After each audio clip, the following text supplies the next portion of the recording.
Hey, good afternoon, good evening. Welcome back to The Vibe, where we talk with other people who are super enthusiastic about artificial intelligence. Sometimes just guys like me and Clay talking about being no coders who love this stuff and are over energized with it. Last time, I think I dove into Dario Amade's last two works, The Adolescence of Technology and Machines of Love and Grace. So I'm ready for a little bit of a breather from that deep philosophy. And you Good. reached out to me on LinkedIn and are just like overly enthusiastic about AI. And I thought, man, I got to get this guy on the show. So welcome, Clay. Welcome from North Carolina. And why don't you tell us a little bit about yourself and what you're up to?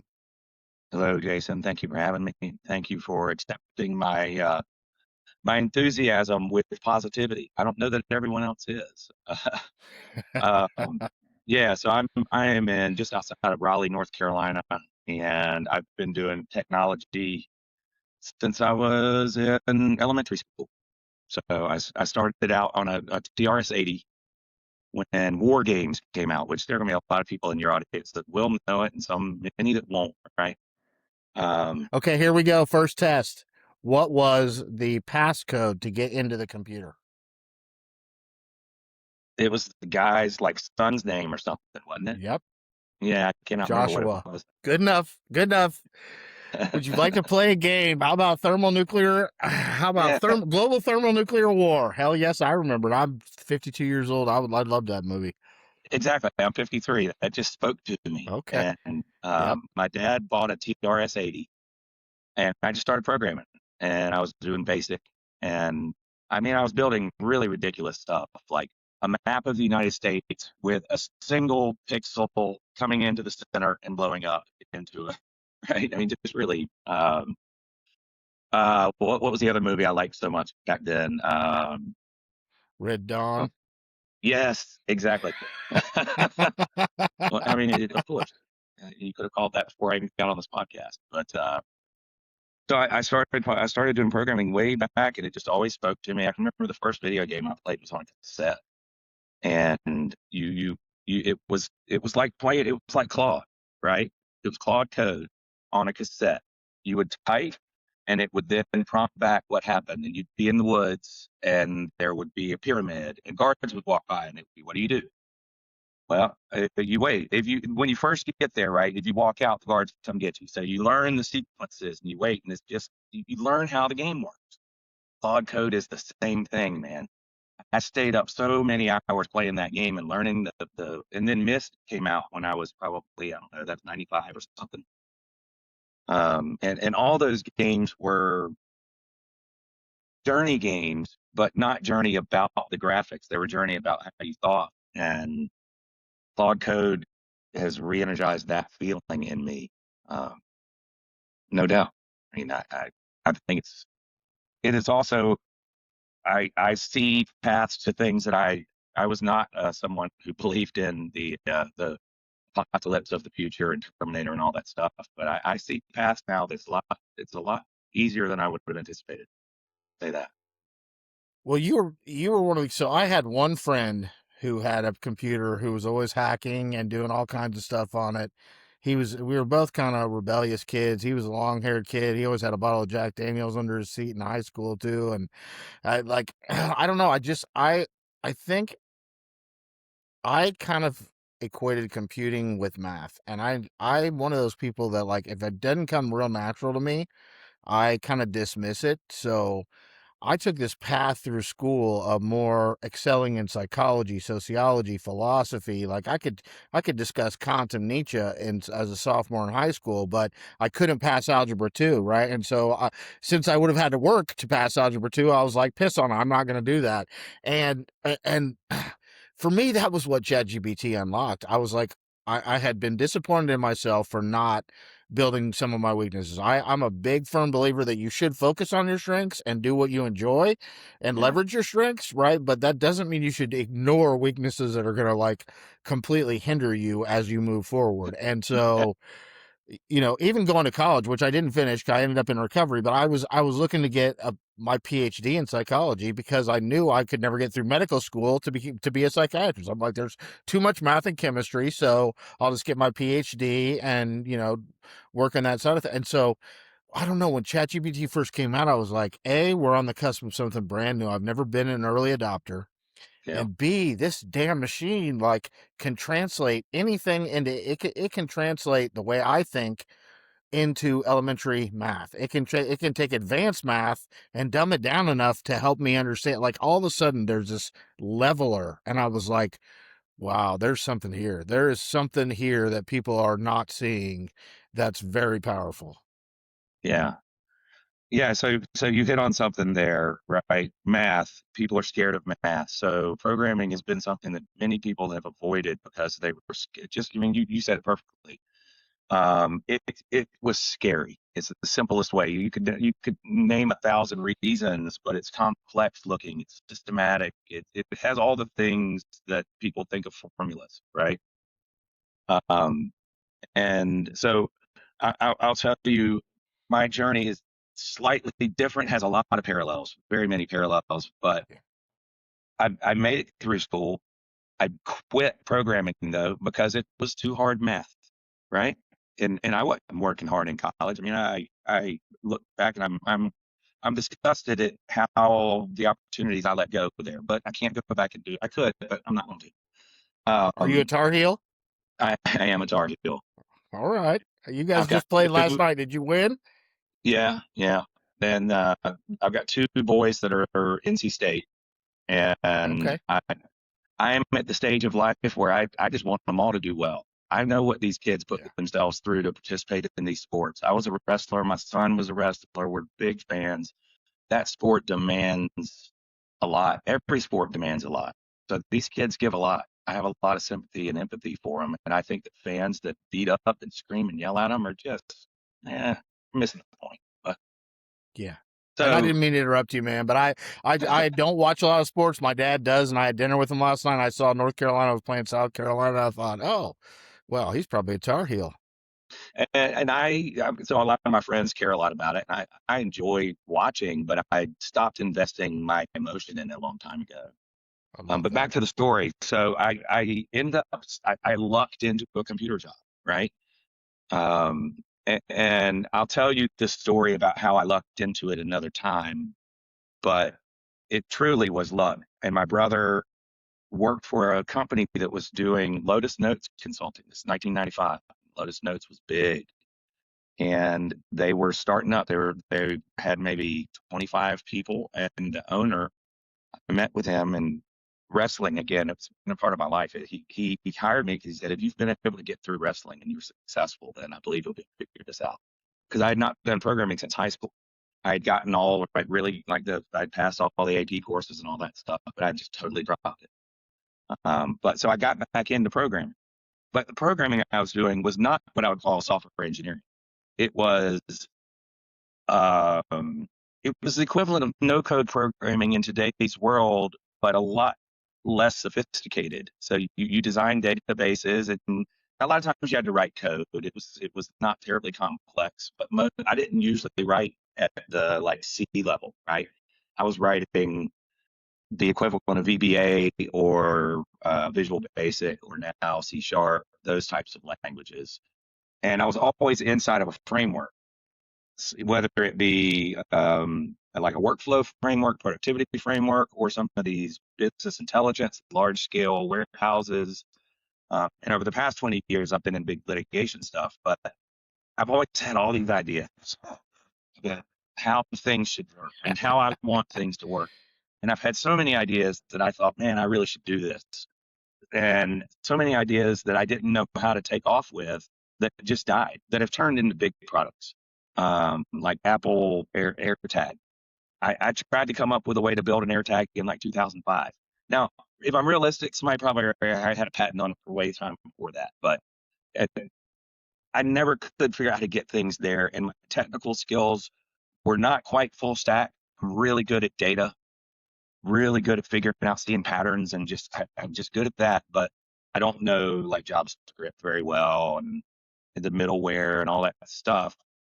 So the ability for me to move something forward, I eventually gave up on it, right, and decided, all right, I'm a single man assassin that comes in and solves people's complex problems, and So I've been living that life now for a while, and this stuff came out, and I've been working with AI for really since it came out to 22 when GPT 3 whatever came out. I got into it because one of the companies that I was doing some consulting for had a data scientist on there, that was a developer, and he pointed it out. I mean, and these are people that are doing like large scale e-discovery document review. So it's all about analyzing everybody's communications and all the documents at scale. Um, and so they were way ahead of it. So I got exposed to it. So I was using it, but I was using it in the kind of the auxiliary way, right? Where you're putting it on the side and you're saying, all right, ChatGPT, help me solve this little discrete programming thing, or help me answer this problem. And it gives you a paragraph where you go back and forth a few times. When it's all said and done, you've improved yourself, but incrementally. And then I've been recently, I got into Claude Code, and it just totally blew me away. And it was like, holy cow, all the blocks are gone. Doesn't mean I'm going to write enterprise software that I want everybody to buy. I recognize that expertise is needed, but anyone who can think effectively and understand system design, what you've done is you've taken out all the boring stuff. You've taken out the pain in the butt it is to set up your environment and get all your dependencies right and port from machine to machine and get your DevOps pipelines right. All that stuff is handled now. All your syntax, all your problems with sync, async, IO, all this crud done, right? You can optimize, but now you can really solve problems, build workflows, and it's just astounding. I love it. I talked for like If 5 minutes though, straight. Sorry. no, you're good. But you brought up a couple of things that really resonate with me, and some of the epiphanies I've had in working with this stuff, which is one of the reasons why code has been the first place that they've really tackled is not just because it's a bunch of software engineers playing with his toys and developing them, but it's because, like you said, all of the different coding languages and whatnot have like hierarchies built in with them. They have systems built in with them. And I think what we're finding in white collar work outside of that is a lot of that is very jumbled, and some of it's just in people's heads. It isn't written down. These processes aren't written down, and then the data is a shit show in most companies, right? So yes, if you have Snowflake or Databricks or a warehouse where everything is like, perfectly aligned, hell yes, you'd let your agents go. But like in a regulated industry, I'll just give you the example. My boss, when I was at this 30-person healthcare company at the beginning of the year, was like, what would it take for us to become completely AI native and agentic? And so I looked into it, and what I came up with was it would cost about $160,000 just to migrate the data into Snowflake. We would have to pay someone to engineer all that from a data analyst side. We would have to pay someone to To fine tune a large language model, and then we would have to do everything inside of a cloud environment where we can control. You can't just do an update on a third-party software that has a prediction model and have that plugged into regulated industry outputs, or you're going to get sued to hell. Like, so it is if you own a small business, or maybe if you're have an HVAC company or something like that, right? And your data is somewhat managed. Yes, I think now is an ideal time to get rid of your entire administrative staff and move into having AI do all your billing, most of your admin work.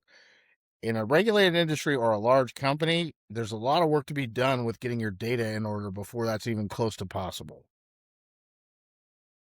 let me take a few of those. First of all, you are spot on, right? And so I've worked in legal for my last 20 plus 25, almost 25 years. And a lot of that's been with companies like cigarette companies and pharmaceutical companies, people that are constantly either in regulation or litigation or both ad nauseum. So that these people are pretty incentivized to be at the lead of how these processes work. However, the risk is making a mistake that gets front page news, right? There was, I won't be able to say the guy's name, but we'll be able to look it up, right? We'll post it in your notes. There was a case like 2 weeks ago, Heffer, that a guy who's being investigated by the U.S. government posted something in, I think it's Claude, that said, what does the U.S. government know about me? about my investigation, and then he gave it to his lawyers, and his lawyers, it caused a big problem, right? He basically he broke privilege by using a public AI. Now there are a lot of ways to get around that. Most ways are you basically using agreements, right? You get an enterprise agreement, and you get BA agreements, which are business associate agreements, and you get the layers where they agree not to train on your data and where they agree not to retain your data. And I mean, I'm not an attorney, but I believe that is the path forward. And there are even fully private models you can use, right? You can use all these the open weight models. All these open weight models could be used into those types of scenarios, but having the data not get to the wrong place, and having the information that it comes back with not be hallucinated and be verifiable, and all of the workflows that are being used in high stakes legal work have those concepts baked in, like to the prompt processes already think about this from both perspectives, and they try and take their own arguments apart. So that helps. But the place that I see that I'm seeing the field being open for everyone to win is, and you said something that I hear a lot of people say, and I'm not sure if it's going to go down this way. I mean, it might, and I have some fear that it will. And that is, it's time for everyone to fire your administrative staff, right? My hope would be that what you're able to do is to have your administrative staff become so effective that you never have to hire anymore, and that you're able to grow your business. That is Well, obviously yeah. If you look at it from the healthcare company that I was working for, right? Like most of our administrative staff had licenses. They were a peer recovery coach, an RN. They were a paramedic. So the idea was you lift their administrative burden, and they can go back to providing services that are billable, that you can bring money into the company. So those people, you don't necessarily have to replace them, but you can find something for them to do that actually is a net positive rather than just a spend. Yeah, and make their job more enjoyable, right? Hell If yeah. I spend so much time context switching just to find things. I'm working on, like, I work in I work in multiple projects, so I've got multiple computers that I switch back and forth between depending on what I'm kind of blocking my time. And when I'm on one of them, there's Slack, there's Teams, there's email, there's Mm-hmm. 3 task management systems. They're all going off. There's 25 or 30 channels all going off at the same time. It's overwhelming. I would love to have the cutting edge ways that I work with Claude Code at my fingertips to cut through that clutter the way I want to. And I think that's doable in today's world. So I'm seeing it as an opportunity to put a framework around empowering your team to be more effective. That's what I'm trying to accomplish in my thought. My my prediction, everything that we've done in business for the last 2 decades has been around platform email services, whether it was Microsoft or Google, right? But it was all grounded in the email, and then they tacked onto it. You got Sheets, you got this and that. I think going forward, it won't be too long before the database becomes the foundation of a business, and then a foundation model sits on top of that, and you probably will have every other functionality that foundation model spins up on its own for each company. All the systems just become the auxiliary points. You just have to have good Yes. ETL and data quality, and that's a heck of a lot harder than most people give it credit for. Yes, it is.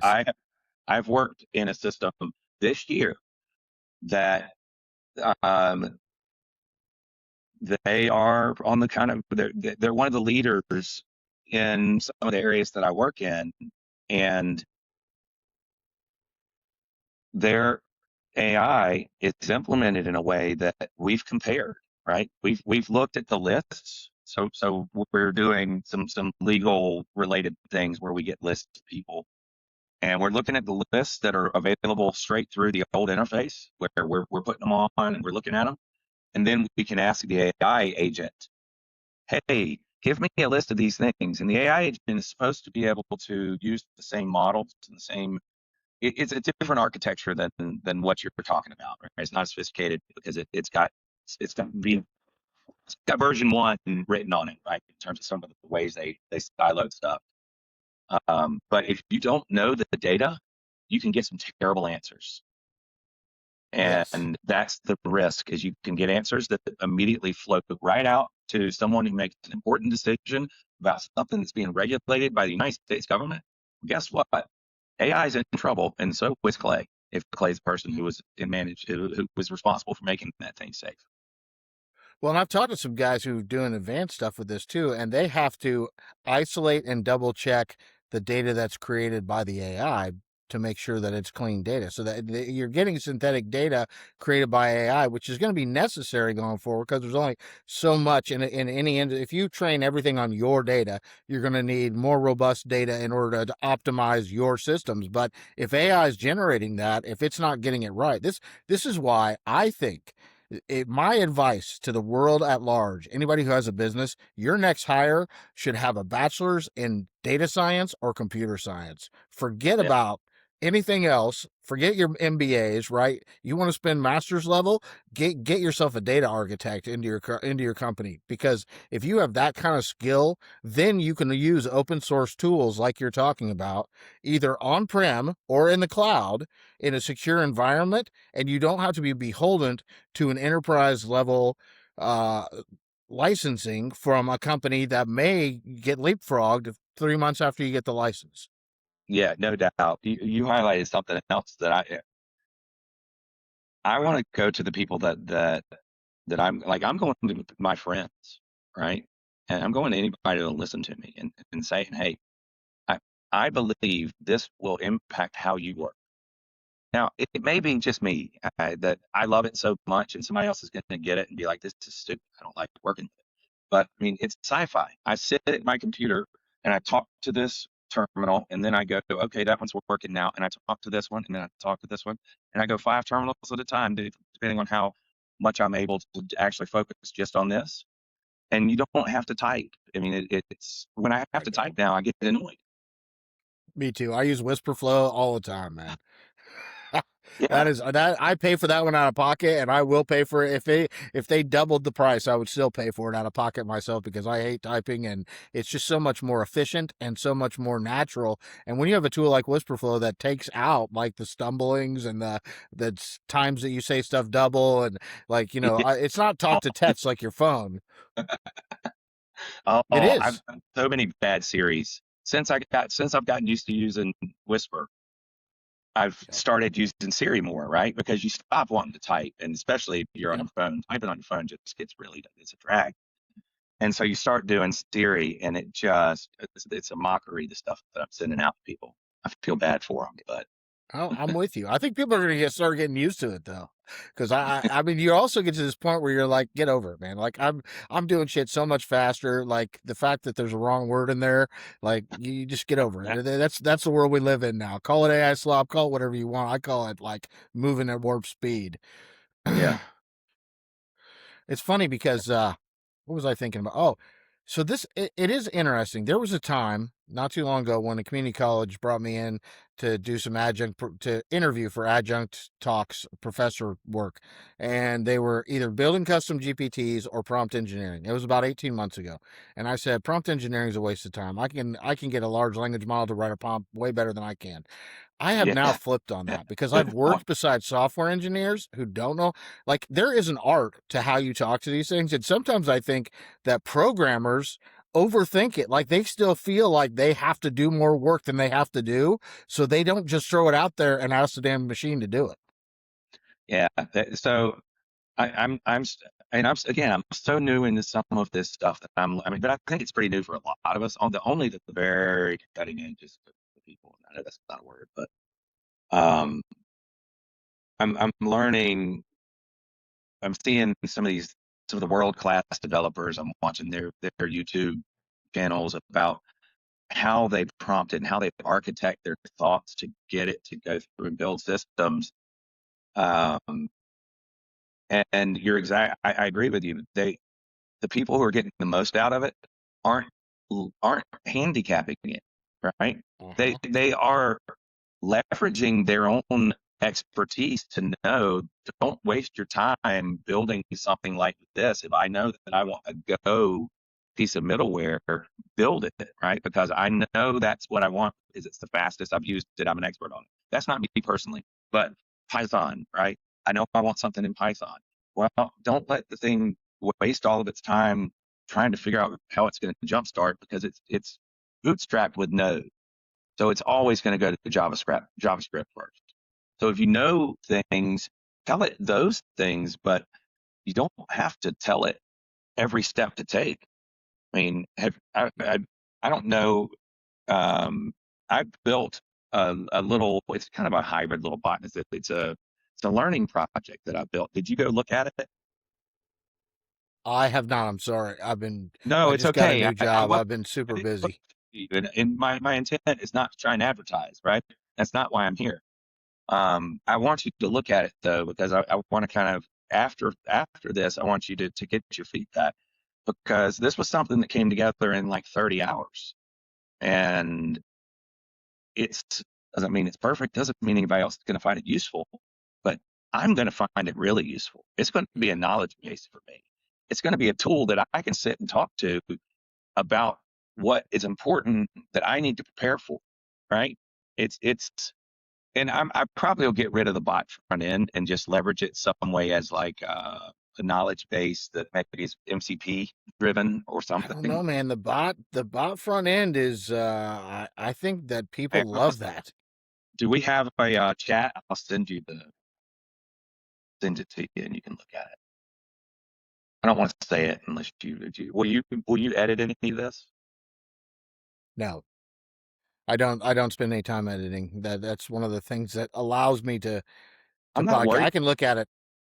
I'm not worried about it, and I want to get feedback, but only it's not okay. So the URL is https claybot.ai. You want to look at it And right now? sure, I'll just tell you the story behind it. So the first iteration, I kind of built this thing and I thought, okay, this would be really cool. It could be a long-term consulting funnel, and it had too much. And I was really, I had just gotten into seeing that my ideas have a path forward. And I have this whole agentic framework in mind that will operate discovery systems, but it's going to take me some time, right? I'm not ready to just fire out the world and take that up. But right out of the gate, I built websites for all of it. And the Claybot website had links to all of that stuff, and its messaging was really salesy. And then I realized, wait a second, this is stupid. Well, why I'm doing this is to learn how this stuff works, right? I built this from scratch so that I could learn how to leverage all of these tools and have some fun in the process. And I ended up building myself something useful. It has ended up being interesting enough that I decided to chronicle my story about it on LinkedIn, which connected you and I. Right? And it connected me with 5 other people that were either past coworkers. I'm going to Charlotte tomorrow night to go to dinner with somebody who is a dear friend who's had a tremendous amount of business success. He's seen my excitement. He wants to see what he can do to help. So it's been fun, right? I've really enjoyed it. It's been worth every second of time. Um, So I and ask it to give me. yeah, I told it I'm interviewing you, and I asked it to give me one fun fact I should ask you about, and it says I should ask you about the time you shot a 65 at Stonebridge Golf Club. no, that's not me. That is not me. That's Scott Douglas. That's another one of my friends. It's got some Okay. Easter eggs.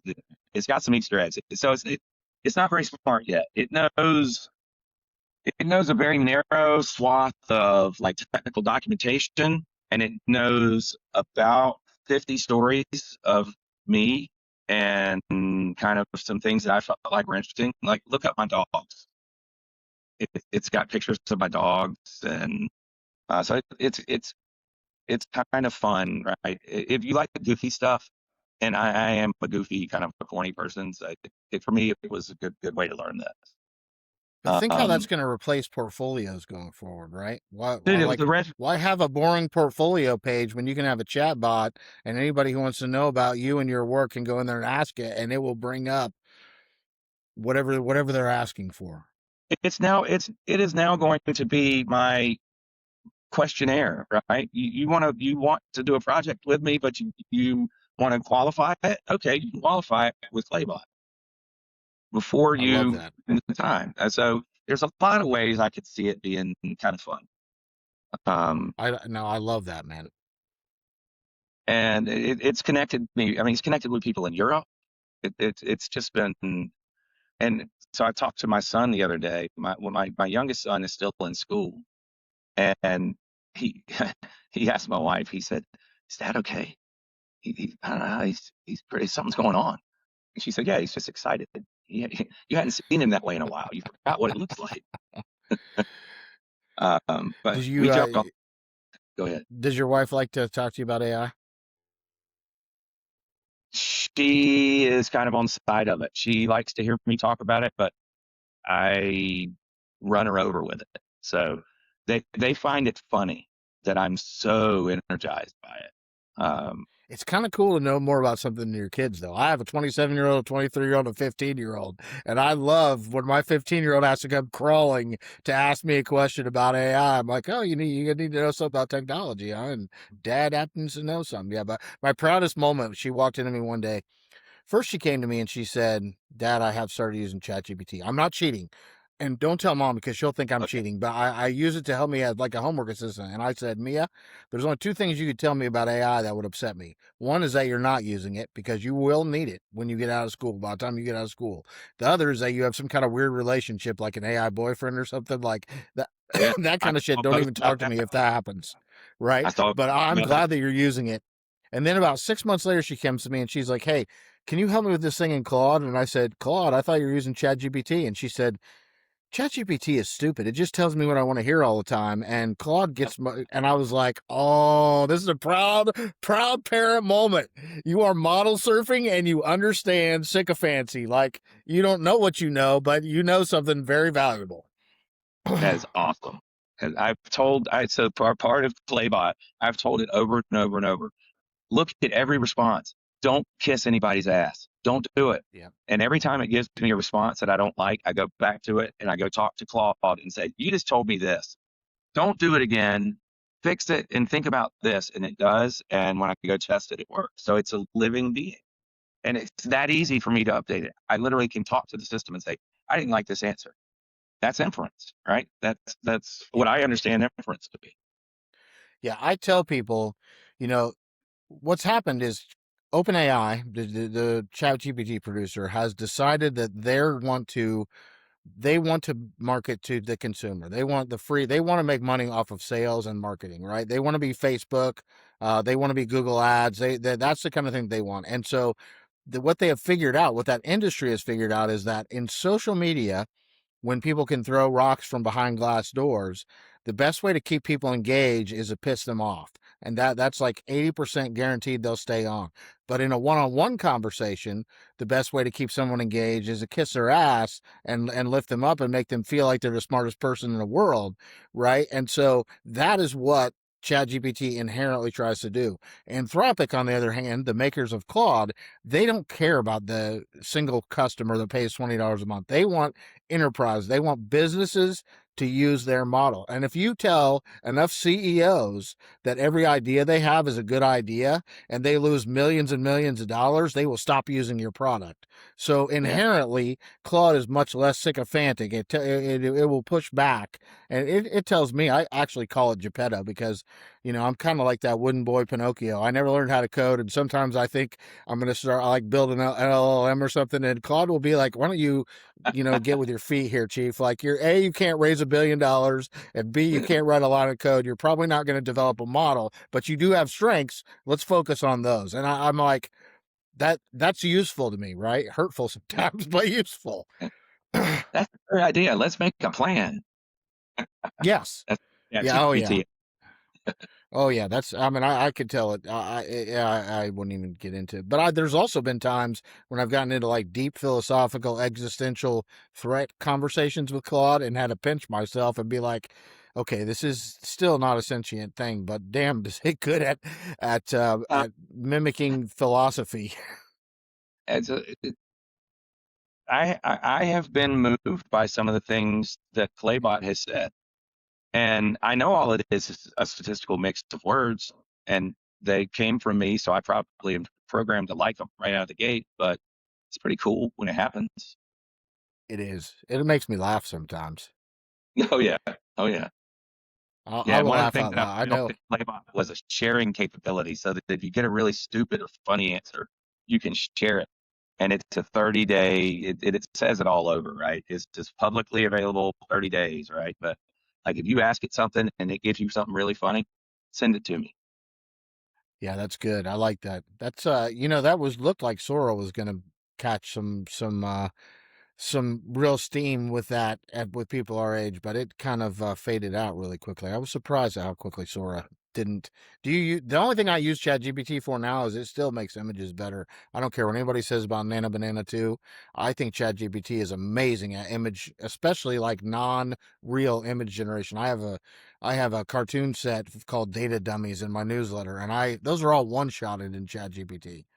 That is really good information because I am so I have hardly gone into ChatGPT. I have it on my list, so I'm going to be looking at Cursor and Codex in Yep. detail. I've been using anti-gravity and VS Code mostly, and some just straight Claude command line console stuff.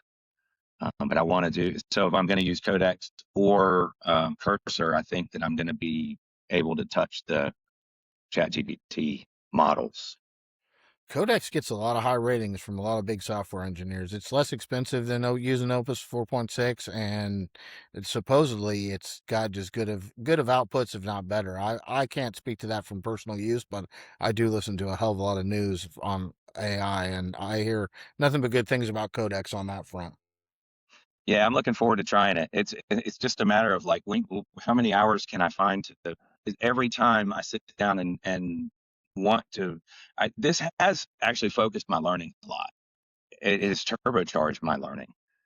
I have probably taken in 10 times as much information as I had in the previous 4 months, um, just in the past few weeks. But I know that'll wear off.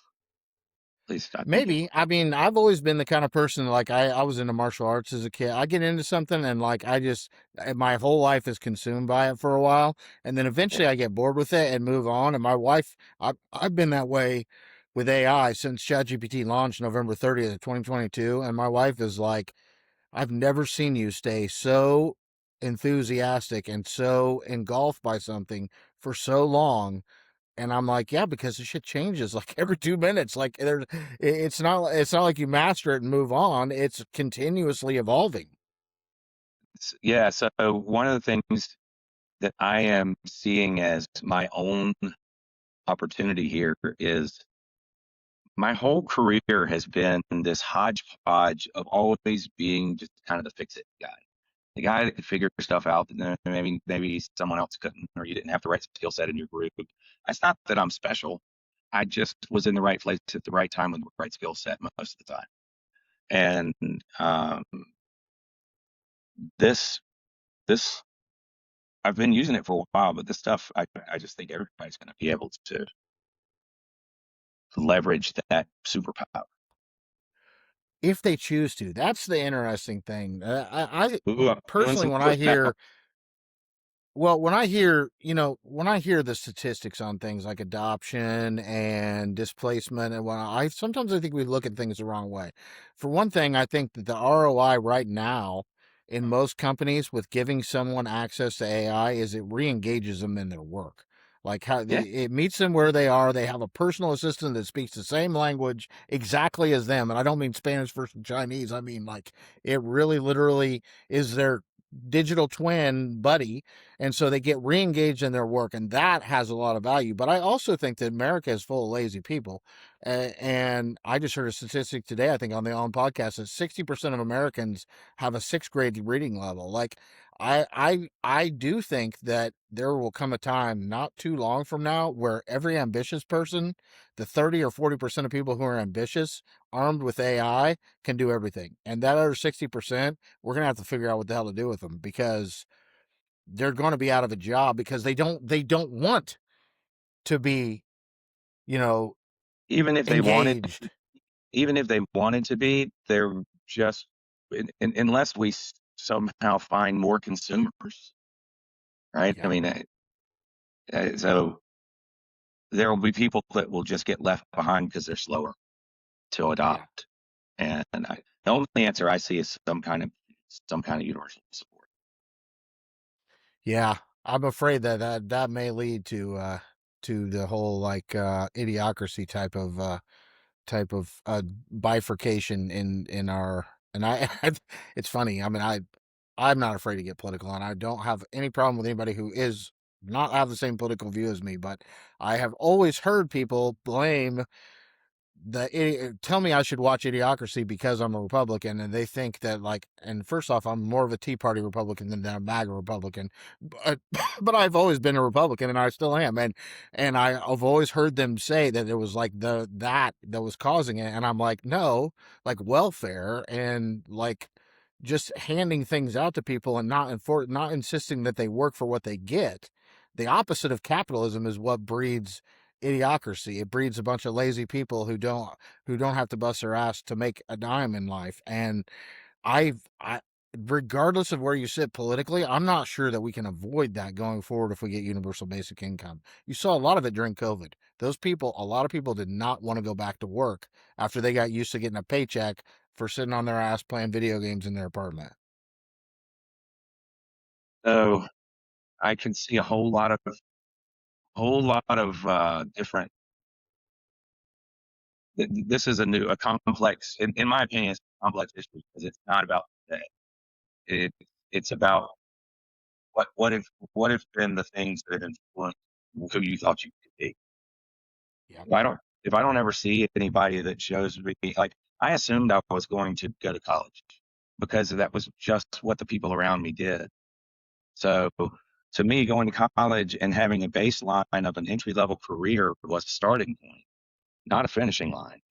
And that's what I don't.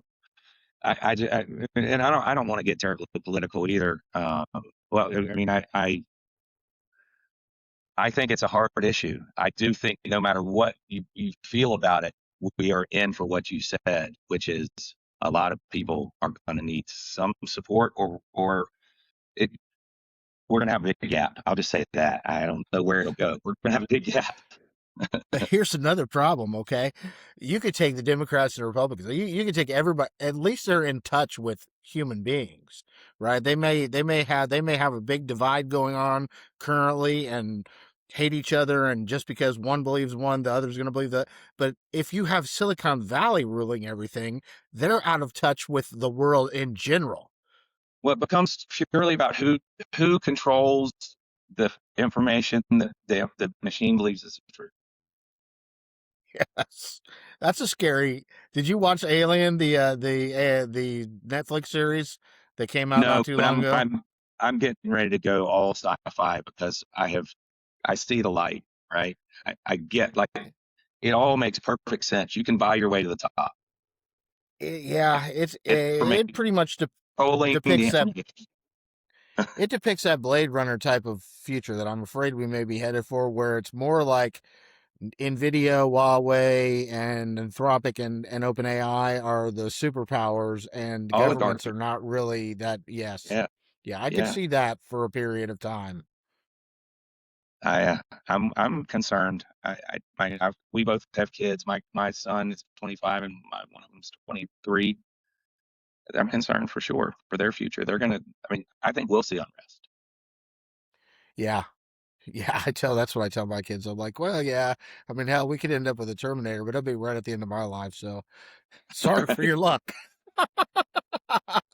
Yeah. And honestly, Let I don't think that out. Fun. I think the Terminator thing is really anthropomorphic in the sense that if if this thing was a great consciousness and decide, and it does make sense that it would decide to get rid of us because we probably are the most harmful thing on the earth. If you were to look at it from an objective view of a living ecosystem, we are the one thing that stands out as highly destructive. But if it wanted to get rid of that, I'm sure that there's a biological way to do that without sending out armies of robots to shoot at people. Like, it probably wouldn't be quite that graceful. Have you read Co-Intelligence? No. Um, it's I'll find it. Dude, I don't have it in front of me. It's Malik. Is his last name? I'll find it for you before we get Is it off. Ethan Malik? Yeah, Oh, I love Professor Ethan Malik. Yeah, Wharton School of Business. He's the guy I fabulous. go to for realism when there's a debate about where we are with things. He is. That book is awesome, and I think it was 2025, so it's recent, pretty recent. Yeah, he and Uh, Demis Hassabis are probably my two like go tos. I love Demis Hassabis too, the CEO of Google DeepMind. yeah, I've been watching some of his YouTube as well. I mean, the way I consume information is totally. I I read when I can, but mostly I listen to stuff as I'm moving around Me and too. trying to get about my day. Good. Pull up the Thinking Machine on YouTube when you have time. It's a 90-minute documentary on Demis Hassabis, and they created protein folding, and I mean he is phenomenal. He wants to do it all for altruistic reasons. Now they open What source did the protein folding as soon he as they did it. and sold it, right? And then came back. Am I What's thinking of that? the right guy? Didn't he do a different business and sell it and then came back and went back to school for, or am I thinking of somebody else? I think that was No, somebody I from think you Deep. might be thinking of somebody else. He founded DeepMind over in England, and then Google bought DeepMind, and he's come with it. But you I mentioned earlier not putting constraints on AI. And the two ways that I try to think about things from a human and AI perspective, I've always loved the idea of a Zen mind, beginner's mind for humans. Like, as soon as you have that expert, you think you're the expert, you stop asking questions, and there's no there's limited possibilities. Whereas if you keep that beginner's or child mind, there's all kinds of possibilities. And then I look for AI. I always try to think of AlphaFold, right? So there was AlphaGo beat Lisa Dahl at the game of Go, and it was trained on thousands of hours of experts playing Go. They just watched that and learned how to play the game. And there were several series after that that got better and better and better. But then they decided, you know what? Let's not show it any human beings playing the game. Let's just tell it the rules of the game and let it figure out on its own. That was AlphaZero, and it was exponentially better than any of the AlphaGo models. And I think about that sometimes when I'm trying to tell AI how to do something. I'm like, well, maybe I should ask it how to do it rather than tell it how to do it. That is a great point. And that point actually hits home with I'm seeing a tremendous amount of I'll call it hate, but it's negative information about it. It's seeding fear in being careful of your risk. Always be careful of your risk. You got to watch out for this, and you really shouldn't hire someone who. I used this term the other day. It's if you weren't a pre AI software engineer, it's like there are a lot of people that have put up guardrails that say you can't all of a sudden now be an AI engineer. You have to be I call it brick and mortar, right? You have to have been a brick and mortar company to be allowed to be an engineer. And if you try and do it the other way, your stuff is slop and it's going to be risky and it's going to be insecure and you're going to get hacked and everybody's going to know it. And I understand that. I understand a lot of things, right? About, well, okay, that sounded really arrogant. I understand almost nothing. What I do feel like when I hear that is people don't know where they fit, they feel at risk, and they don't have a path that they see forward. So they try and undermine the things that they feel at risk from. And if you see that your innovation moat of building a cool tool is now gone, and your only moat is the infrastructure that you have set up in your customer base, and you've been crappy about the way you treat people, well, you could be at risk, right? I mean, I Mm-hmm. think, but to your point, there's going to be so many. I mean, there's going to be an explosion of apps, an Oh yeah. absolute landslide. I mean, it's like printing press. That was one thing I heard someone say on one of the things. Oh, it was Boris Cherny. He said he thinks it's going to be like printing press, and I agree. Yeah. There's going to be apps coming from everywhere. How do you? Not just that, Go ahead. but the United States is the Luddite. We are the Luddites of this revolution, right? We have the lowest acceptance and we have the highest disapproval rate of any developed nation when it comes to artificial intelligence. Like, and I just read a book not too long ago called I think it was Breakneck, and it talks about the fact that if you look at parliament in China or whatever you call their everything but underneath their dictator, right? It's full of engineers, and not just software engineers, but engineers, builders, people who want to build stuff. 2/3 of the United States Congress is lawyers. All we want to do is argue about shit and litigate and slow things down. And that is not going to go favorably for us as we move forward into this hyper speed at technology advancement. I mean, it drives me crazy. I love Dario Amade, but the fact that he has such a fit about giving chips to China, I'm like, listen, we've been buying shit from China for like 20 years. We bought damn near everything from China. Huawei, if we don't give China NVIDIA chips, Huawei will figure out how to make comparable chips. They're going to anyway. So why don't Yeah. we make a little money off China in the interim and actually have them running on some of our software? Like, I think we're completely underestimating China. The nuclear lead didn't last long. This is the same deal. They got smart people. I mean, they're gonna figure this out. Yeah, Um, I so oh shoot, there was something you said there that really hit it, but just there are so many people that just aren't. Go ahead. Go to your next question. I can't remember. well, how are you guys on data centers? What's the public sentiment in North Carolina on data centers? Because Indiana's against it, and I'm like, you guys are nuts, man. Like, what is wrong with you? We use so much more water growing corn to feed cows. And I'm not a pro vegetarian guy, right? I'm not, but I'm also not a huge environmentalist. I'm just kind of like live and let live and whatever. And if I want steak, I'm going to pay for it. But if you're going to try to tell me that you don't want a data center in your backyard that's going to bring massive industry here, bring like advanced companies here because of the amount of water it uses, I'm going to be like, how much water did you put on that damn corn? That's not worth an 18th of what these industries that are going to spring up around a data center are worth. So, okay, it brought back what I was thinking, and that is there are a lot of people that are going to hate the fear innovation, and there are people going to dig in against innovation, and that's exactly one of them, right? I'm seeing it all over the news, um, and it gets it gets the same treatment you would expect, right? It gets economic treatment, gets all all yeses, and if you watch the left-leaning news, it is all social issues. And so it's already politicized. It, it It it's not is. even looked at from a straight, true. And I just believe innovation is going to win. I And would I agree. believe that some people will dig in, and those aren't going to be people that I'm going to have great conversation with. So hey, let's go about our separate ways. The people who want to be innovative, let's talk. All right, let's be friends. Doesn't mean I I would dislike the others. It just means that we aren't going to have a lot in common, right? No, but I do think, and this brings up the politics again. The bifurcation thing, like, makes it almost impossible to have realistic conversations, right? Because people get their news from one source, and you're right. The left, they're pissed off that it's producing carbon dioxide when you burn Your water, tokens. Never mind TikTok. your water is your biggest, no doubt, your biggest issue, and your power bills. That's a big thing I Yep. see. Power bills going up. Power bills going up. Yeah, and I will say now, I will caveat this because this goes back. I want to go take a step back to the young minds thing, right? And people saying that these, if you didn't come from a secure upbringing, more or less, technology wise, that you're a loose cannon and you're dangerous.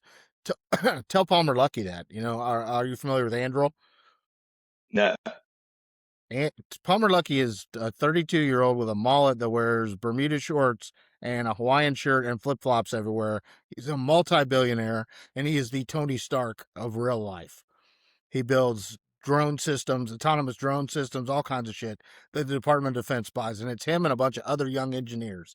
And Elon as well hires young people all the time. And that's where I was going to get into the caveat. Like, I don't like to get too political, but I just have to say, I do think Donald Trump and Elon Musk are both jackasses and open their mouths too much sometimes.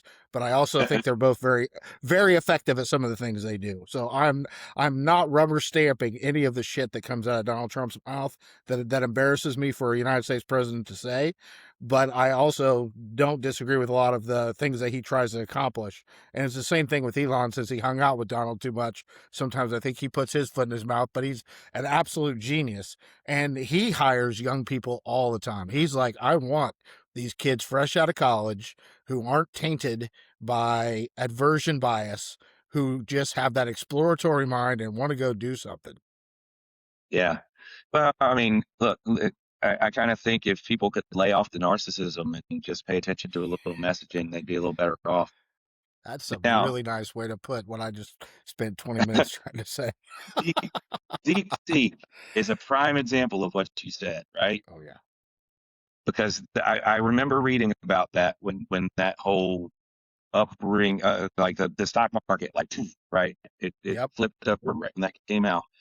And I remember reading that the one of the lead technical guys basically said when he was hiring, he was not hiring. He was specifically not choosing the most experienced machine learning and AI people because he wanted people who thought differently than them. Because he thought all those people were going to do was come in and rebuild the same machine with a little bit better trimming.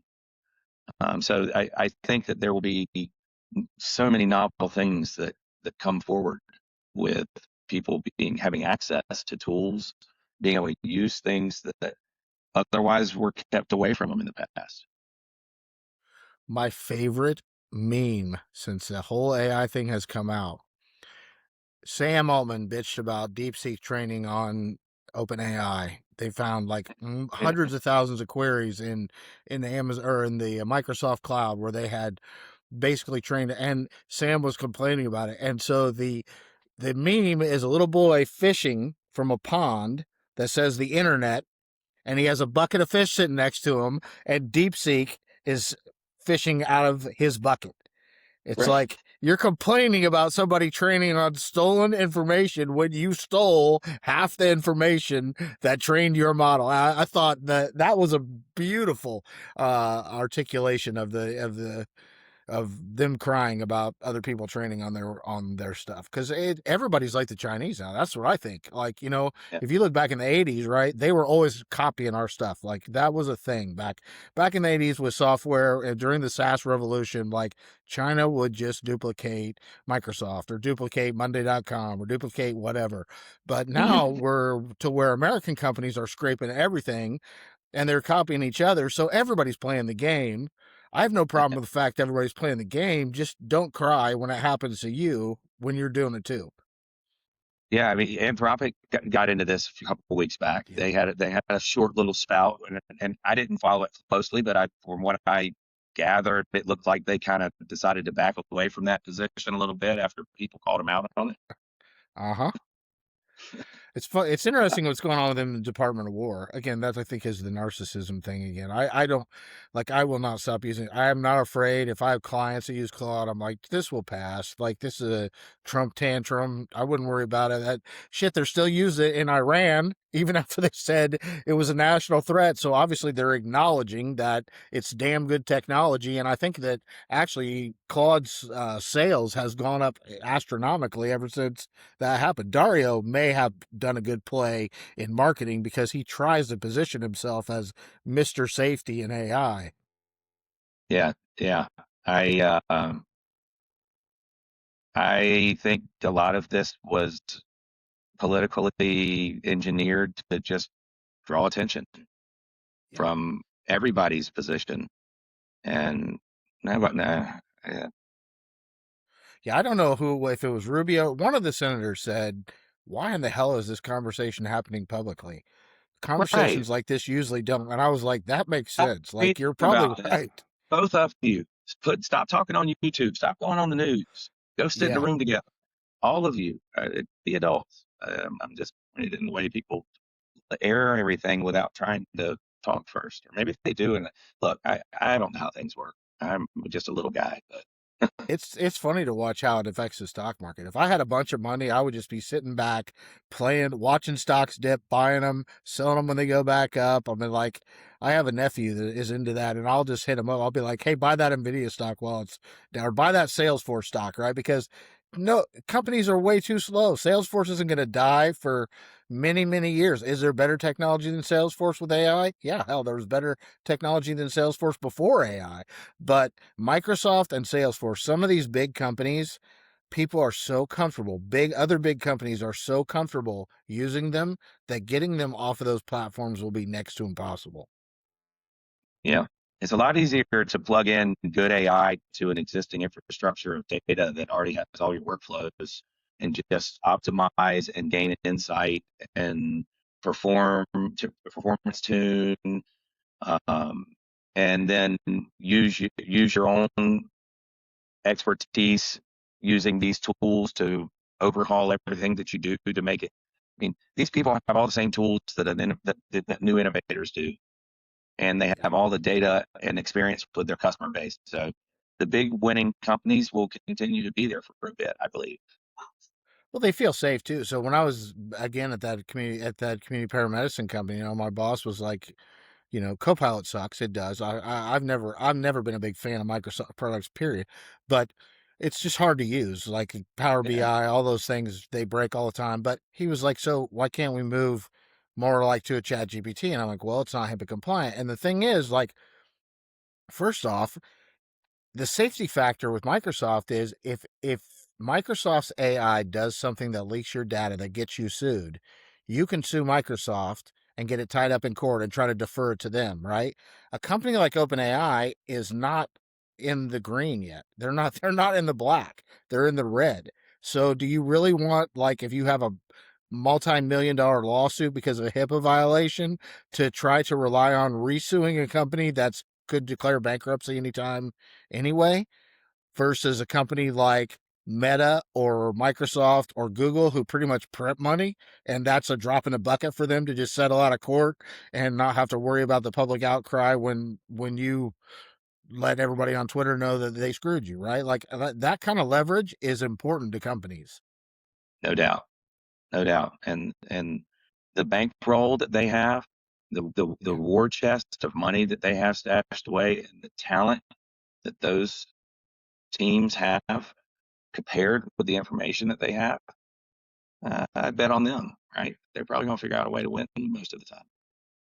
It was kind of cool to see Zuckerberg paying, like, the only time I've ever seen those salaries is in professional sports. And, I like professional sports, but I've always thought it was a bit ridiculous how much money we pay some of those people to see actually someone who has a PhD or multiple PhDs getting paid that kind of money for real intellectual talent. I thought, this is a good day for people who spend a lot of time in school.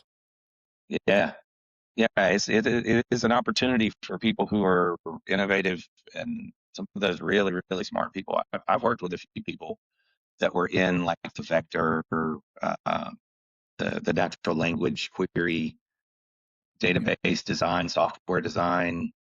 Those people would be the kind to be hired for 7 figures. I'm not one, but it's fun to talk to No. them. It's funny because that was one of my biggest disappointments. I told you I wasn't very good at math, and I thought, like, oh wow, this technology's come out that's all language based. Like I will be a master of the. And eventually, somebody explained to me that it all gets broken down to ones and zeros and vector databases, and right, like it's still all math. It just outputs in a lot more natural language. When it interfaces with us, but behind the scenes, you're still looking at mathematical equations. And so what's your feel on the quantum stuff? You think it's to me it's like Tesla. Like Elon's been saying his cars will be self-driving for 20 years and they're still not. And quantum seems to always I, promise and never deliver. it's good. I do. Yeah. So I don't have a magic uh, 8 ball on where when it's going to come and how it's going to come and what the impacts are going to be. But I think it will take the same trajectory that AI did. Right. Many false hope and then periods of dejection, And then, false hope, period of rejection. And then there's going to be an inflection point where something changes and people get real use cases, and the technology can be implemented in a way that doesn't require it to be at negative 450 degrees Celsius or whatever that number is that it has to be at, right? It can become something that can live in the world. I mean, I know all the industrial use cases, encryption. I mean, what's safe after that, right? The way that safety is engineered change because everything can happen immediately. Yeah, And it's scary actually to me, and I don't understand it. I'm not that you're getting into like astrophysics, quantum physics, like that's pretty smart people stuff. But I understand enough to know that it would be a lot different. It would be a lot bigger change than agentic AI. It would be an overnight, like complete turn our entire ecosystem on its head because just the security alone would be a problematic issue. yeah, just this conversation, it probably warrants me putting on my list of things to actually begin to digest because um, I, it will. I know that there are certain styles of problem that are really well suited for quantum, and there are Yeah. some that aren't. Right? It depends on how serialized and how parallel you can make the things as to how much pace you can gain. I think, but again, I'm pretty newbie on it. Well, that makes sense. I think robotics will be the next one anyway. I think robotics is about to have its ChatGPT moment here in the very near future, and that's going to be kind of cool. Again, living in the West, there's going to be a lot of pushback against that. If we were in Japan, they're like, "Oh, cool," but over here, people are like, I've seen the videos like kids picking on the robots, and I'm like, that's probably not a good idea, dude. Like, what if? What if the Optimus robot is roaming the streets one day? Like, do you want the hive mind to know that you used to beat up on the R2D2 thing that was going up and down your street? Because that's I'm just gonna be nice to him. Yeah, the computers are my friends, and I treat them well, so they treat me well. I'm with you, but I am looking forward to it. It's funny. So I have a co-host on my weekly update, and I always thought that healthcare is probably I always thought that we were thinking about the wrong things for robots. Like old people are not going to want robots taking care of them.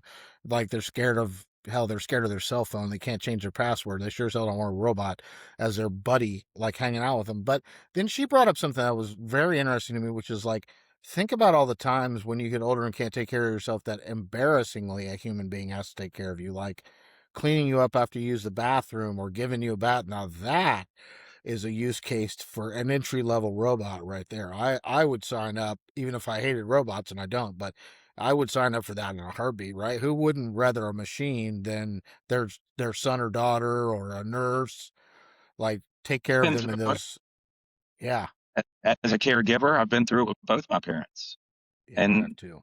I was fine with it. But they were they right. It was embarrassing for them, and you hate for them to have to go through that. They would have preferred that. I think that's a really smart idea. I would love to have my dad. I wish I would have recorded him and taken notes the last few years that I was with him and fed him in and trained a Claybot to be my dad.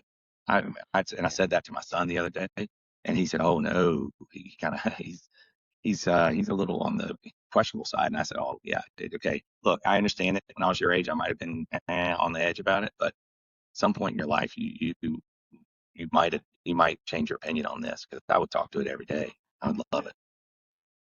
Now, see, you just brought up something that is really deep for me, and I said this, and people have heard me say, but you remember the Schoolhouse Rock thing that showed us like what a bill was as it went through Congress, right? Yeah. So I think that the reason why you have that relationship with technology is because since you were very young, you've been using it and you understand what's happening under the hood. And I think that that's a great argument for age appropriate introduction to technology in K through 12 school. I think that the problem is when you're 14 and you don't understand how a large language model works, you fall in love with your Daenerys Targaryen chatbot because you actually think the damn thing has some kind of sentience. But if you'd have been watched the cartoon version of how large language models work versus machine learning since you were in kindergarten, you would understand that while it's really cool that you can have a memorabilia of your father and some live interact, that under the hood your dad's essence and spirit aren't really there, so it's nothing to get weirded Yeah, out by. yeah, yeah, man, you hit on so many really good points right there. The education system has to stay up with this, and I'm not trying to criticize. I don't have an opinion either way because my kids are so far out of that level of school right now that I don't have much exposure to it. What I know is that it's critically important, and like I'd be willing to go volunteer and give my time. I haven't tried to, but I've thought about it. I've thought about going. Like some of the things that are important to me is making a difference with people that have had a hard upbringing. Thought about going to schools that are in areas that kids hadn't had a lot of exposure to stuff, and seeing if I can offer something. But that feels kind of uh, even saying that feels like a little bit of arrogance. I don't know. It's a hard for me. It's a hard one for me, right?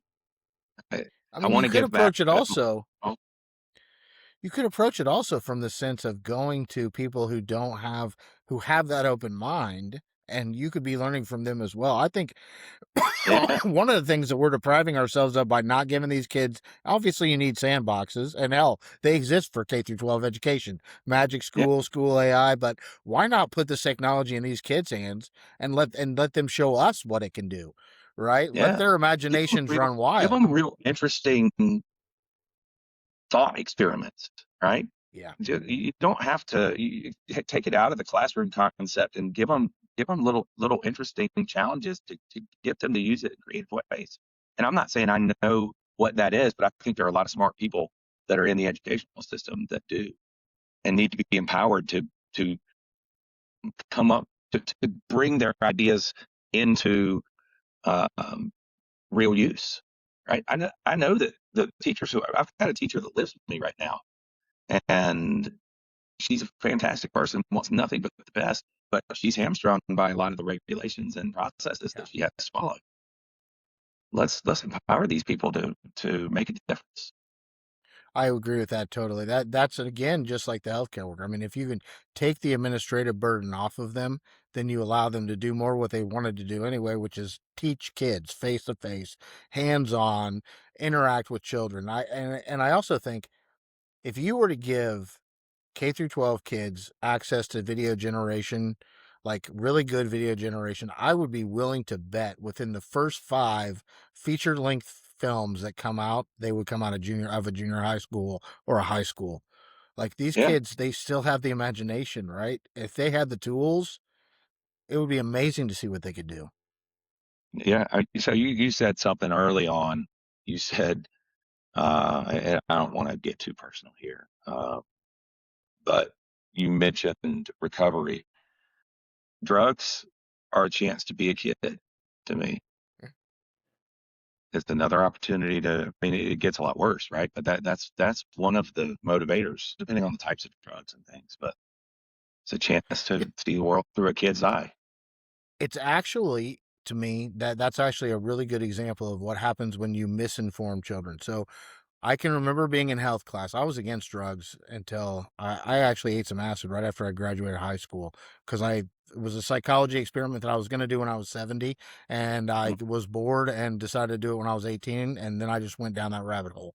But the thing was, in school, they told me that if I ever shot heroin one time, I'd be addicted. If I ever snorted cocaine one time, like I watched all these videos and then I did all that stuff. And I was like, bullshit. Like Oh, the was ones that I was really not like, I did too much of, but I wasn't immediately addicted to anything that I try, right? And so you start writing off everything that adults told you in the education system when they try to scare tactic and misinform you. And I think it's going to be the same thing with technology. If all this yeah, next generation hears is you're the anxious generation, you're all going to have like severe chronic depression because you scroll TikTok too much. If that's all they hear, when they don't see evidence of that immediately, they're going to dismiss what the adults are telling them rather than showing them the real life. Oh, yeah, like addiction happens slowly, whether it's digital addiction or yeah. substance addiction. It takes a long time for that to set in.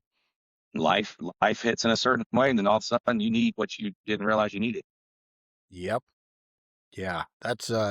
it is like a bitch to get my 15-year-old not to spend too much time on the phone. I do think that's an issue, but I'm not sure that I I think one of the things I've disagreed with my wife on, because my daughter has gotten millions of views on some TikToks. Like she could definitely do like the marketing for the eyelash things, and I'm like, you should let her start a digital business. Like we should still mitigate the amount of time that she can spend. But my wife, again, the only thing that she sees is like the D'Amelio sisters, like these influencers, and how much it turned their life upside down. And I'm like, Sarah, that is not what Continual digital marketing harassment, is, all right? stuff, right?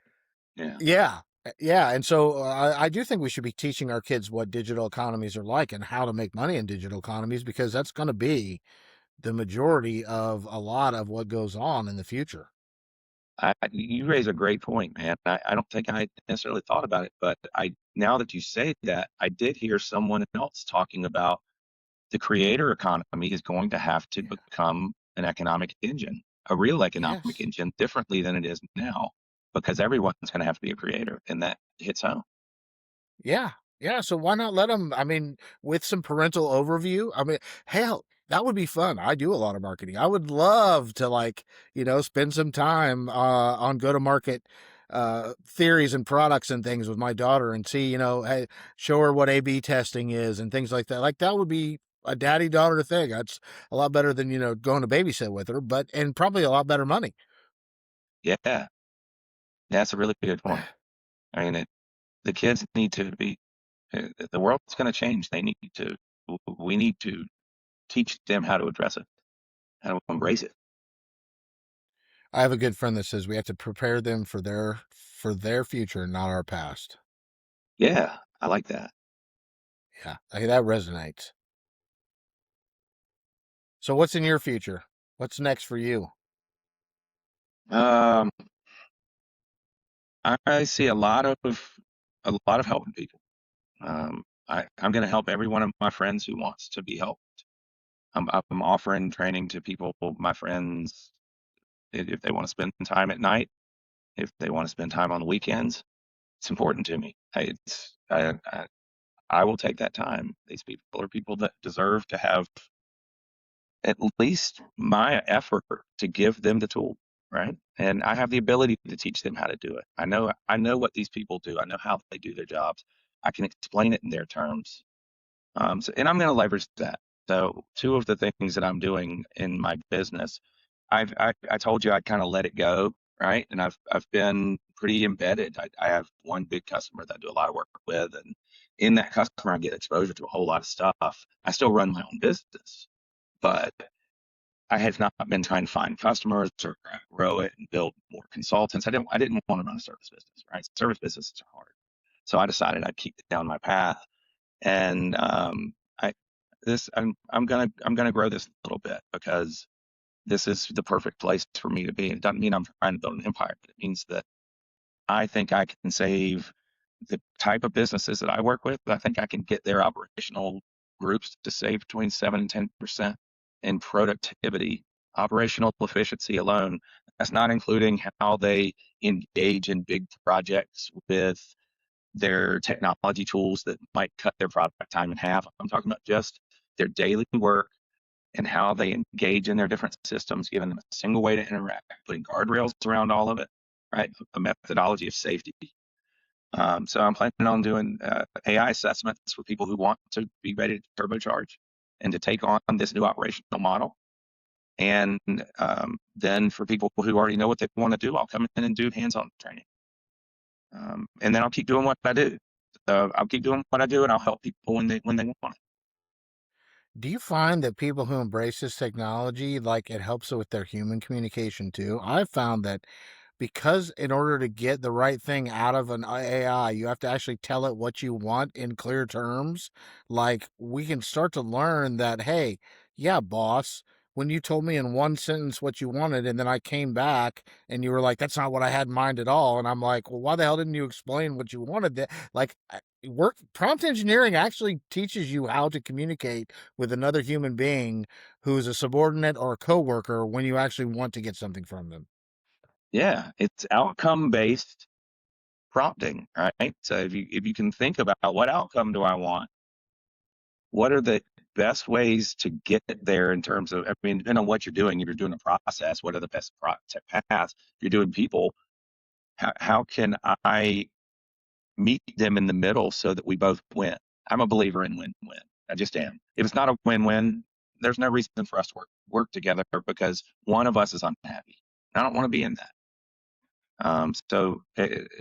I believe in bringing everybody up, and I think that these tools, like you said, I mean, you've said it a bunch of times, they allow people to focus on the things that they aren't in the minutia. They get focused on something that's more interesting.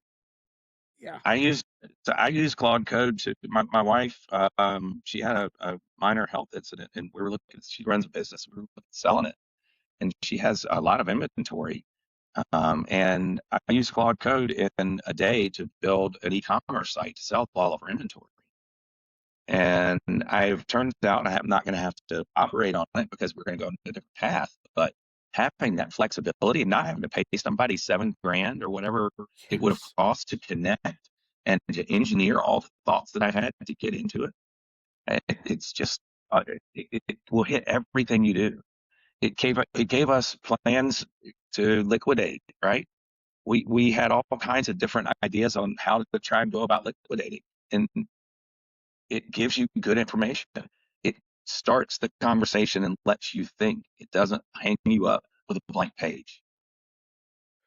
I have an idea for you. So you should look and see if there are any lifetime learning nonprofits in your area. I think I can tell you have enthusiasm and you love teaching. I've for 3 semesters now. I've taught AI 101 8 session class at Wabash Area Lifetime Learning Association. It's mostly retirees, and this association does everything from Jewish studies to underwater basket weaving. Like, they just have volunteers come in and teach a bunch of stuff in the spring and the Yeah, fall, and they asked me to come teach AI, and I thought, oh god, all these old people are just going to argue with me about how much they hate, but they don't. They're so inquisitive, and when you can show them that ChatGPT moment, that when you can show one of them how to do something that really lights them on fire, oh, they get so excited, and it's a blast. They're yeah, very eager to learn, and they're so much fun. that's a great idea. Um, I mean, we're the same age roughly, and your perspective has changed so much when you get.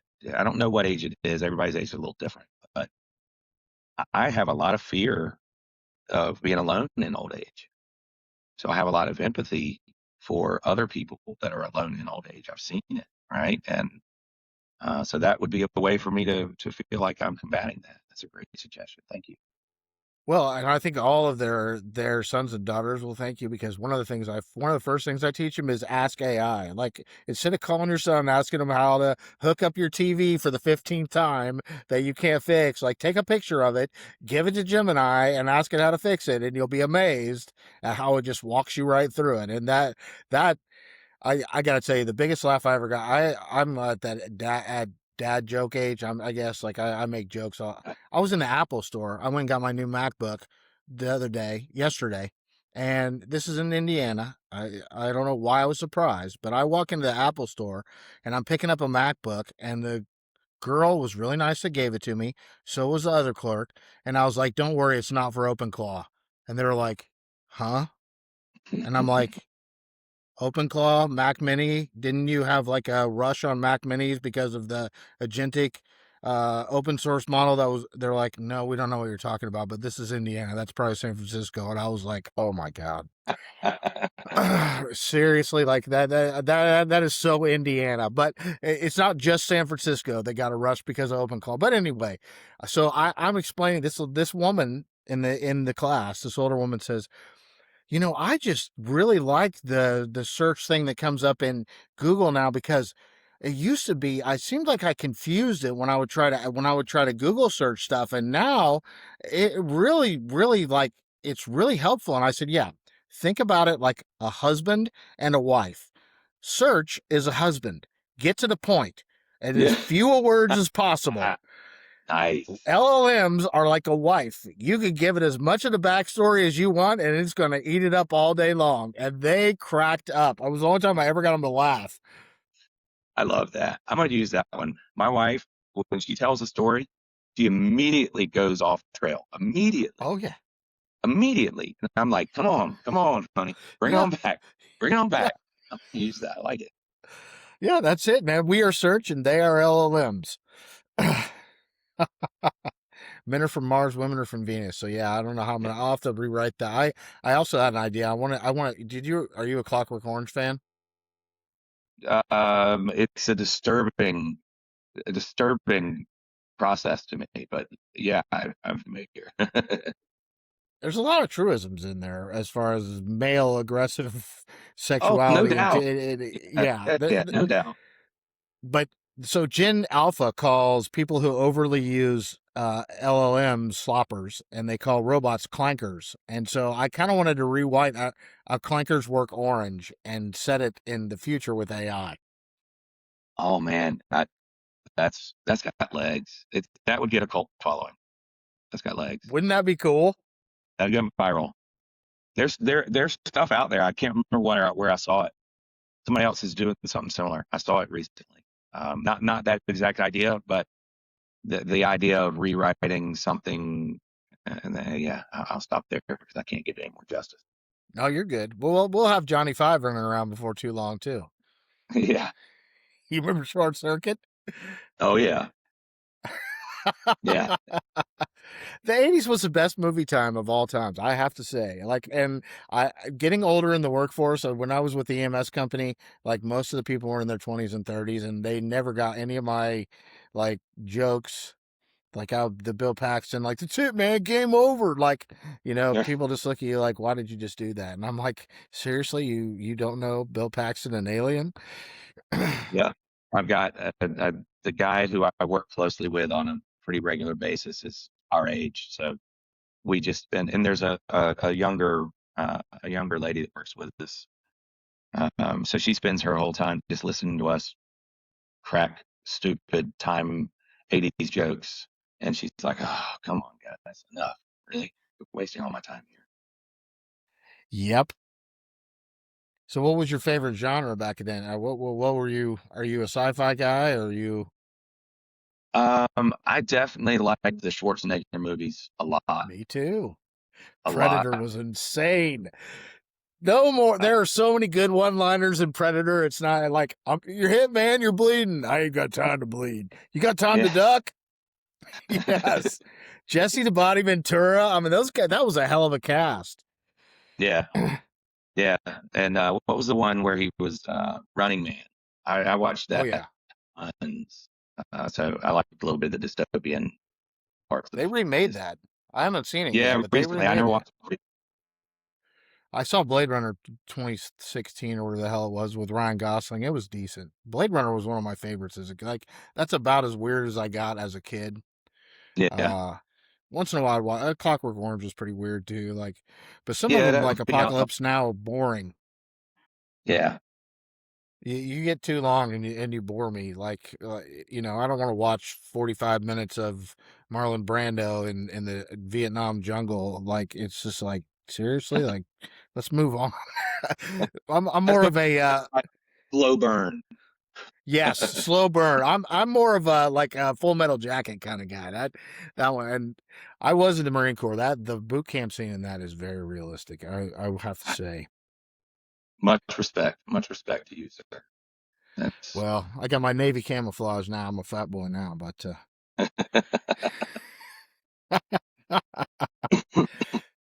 I well, always I remember my brother was in the Marines, and I remember I was like, man, those guys have guts. They have guts like nobody's business.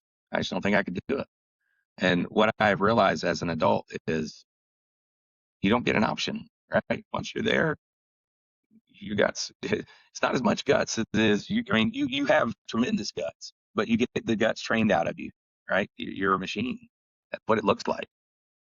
I think that they attract people who are very risk adverse, or the opposite of risk adverse, who just like are thrill seeker type people and want a challenge, and then they program you to follow orders and do stuff that I mean, somebody who likes risks usually there wants a reward for it, like, and Yeah. their whole reward is you're a Marine. You will not disgrace the United States Marine Corps. You will die for your country and your Corps, and they pound that into you enough that eventually you're somewhat of a robot. And it takes a little while to when you get back. My favorite saying when I was in the Marine Corps was, "If you're looking for sympathy, you can find it in the dictionary between shit and syphilis, but you won't find it here."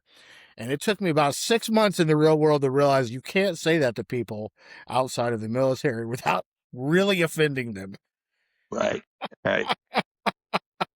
Yeah. I bet you got a lot of like cultural adjustment to get back You to the do. real world. Yeah. You do. Well, And much respect. Oh, well, thank you. I mean, I was a reservist. So I wouldn't pat myself on the back too hard, but it was between the two Gulf conflicts. I wish they would have let me go. I went into the reserves. I wanted to go active. The Marine Corps likes to downsize when we're between conflicts, so they were more than happy to have reservists. And then eventually I just fell in love with drinking and kind of let it all go anyway. But I haven't had respect for anybody who was active duty as well as reservists, but people who really, gave their life and their career for the United States military is that's no matter what branch you're in, my hat is off to you for that. yeah. Service thing. They're way behind on technology, I can tell you that. So Palantir. yeah, Palantir and Androl. You got to look up Androl, man. Androl's just badass. Yeah. Andrul. Okay. Palmer Luckey's funny. He looks like he came out of I can't think of who the guys are that make the movies with like mullets and they make fun of stuff and they're just kind of like make fun of rednecks more or less, but they're funny as hell. But he looks like somebody from one of those kind of movies, like the one in Vietnam where the guy painted his face black. That you know what I'm talking, you know what I'm talking about. That Oh yeah. series, he looks like he came out of one of those movies, and yet he's like a multi-billionaire that makes autonomous weapons that are just insane. Yeah. I'll definitely check it out. Well, you got anything else for me tonight, Clay? It's been amazing getting to know you and talk to you. I just love anybody that has as much enthusiasm. Are you wearing your AI Whisperer shirt right now? No, I decided that would be a little bit on the nose. So, and it's dirty. I worked for 3 days straight, so that'd be a while. No, before we go, I wanted you to tell me about your job. Tell me about what it is that you're doing.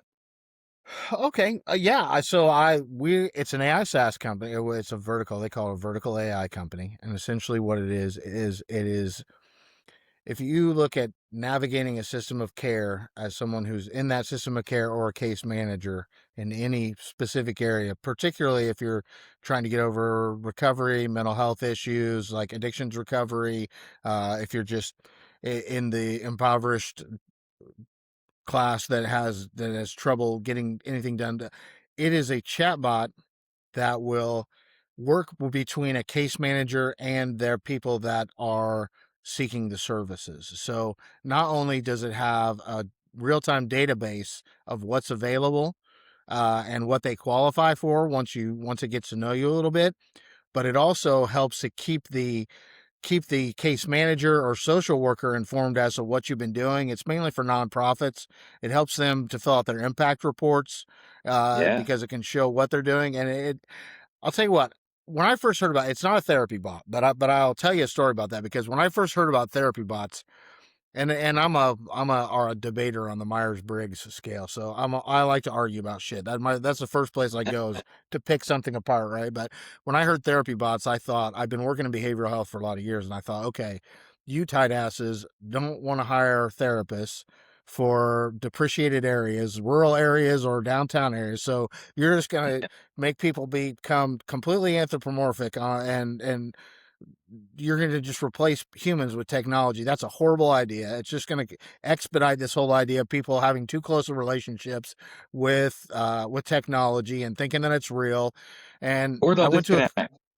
yeah, exactly. Or they'll just isolate and talk to this damn thing all the time, like the kid that killed himself over the character AI thing. And so I went out to San Francisco to this human AI conference, and it was all ed tech. It was all technology for healthcare. And it was a really wide spectrum of technology. I mean, there was this weirdo from Australia who was trying to figure out how to decipher what plants and animals say so that you could give them a digital wallet and let them have more say in how we govern the earth. Give them voting, give them voting in crypto. Yes. Yeah, it was that far out. It was, and that dude, I was just like, I'm not going to even go argue with him, but That's good for you, man. That's cool.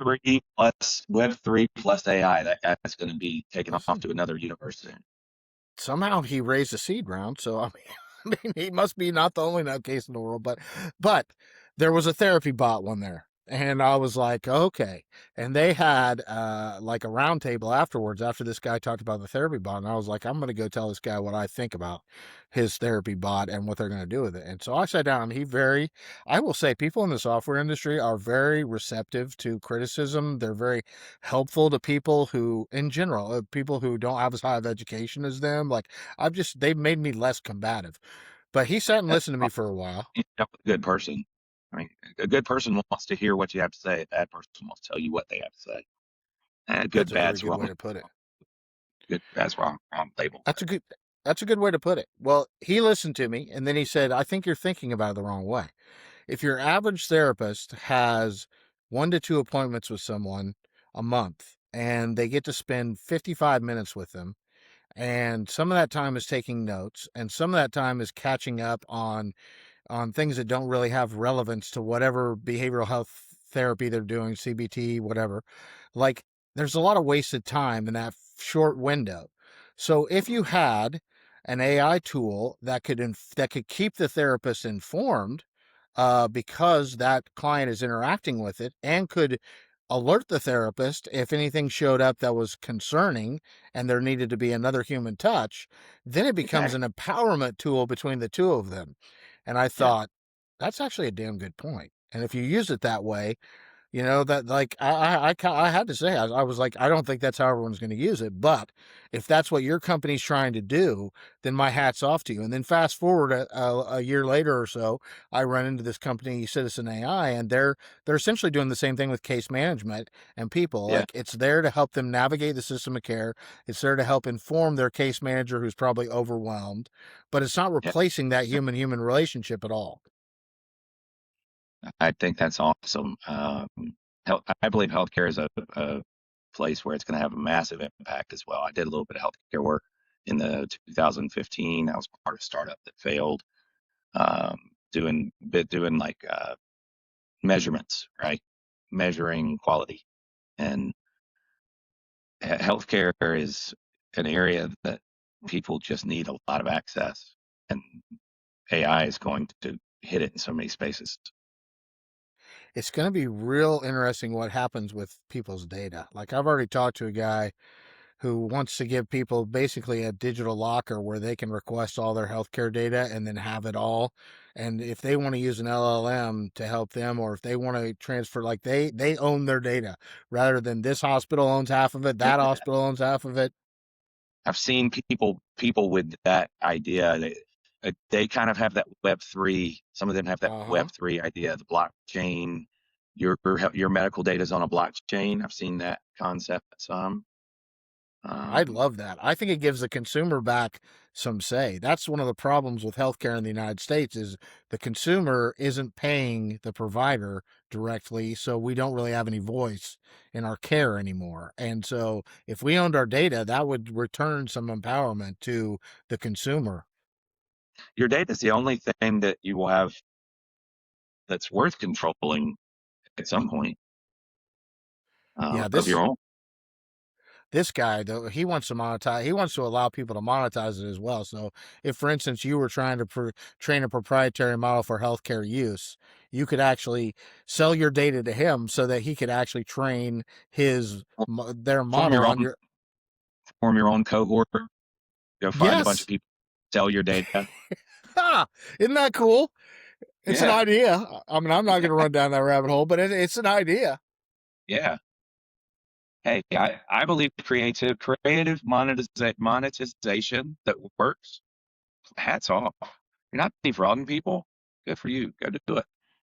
Well, that's one thing we haven't gotten into that I do want to ask you now, because that just came up as an idea that I've been playing with for a long time, which is, I'm not sure that a single model that knows everything is really how this is going to work out in the long run. I think what we're going to end up with is a series of smaller models, and I don't mean small like in tiny, but Yeah, domain specific models that are trained on vetted data that are then experts in that and that can be orchestrated with each other to yeah. coexist. And Yaml Kuhn talks about things like that, I think, but I just don't, I'm not sure that a one model to rule them all is really the answer to super intelligence.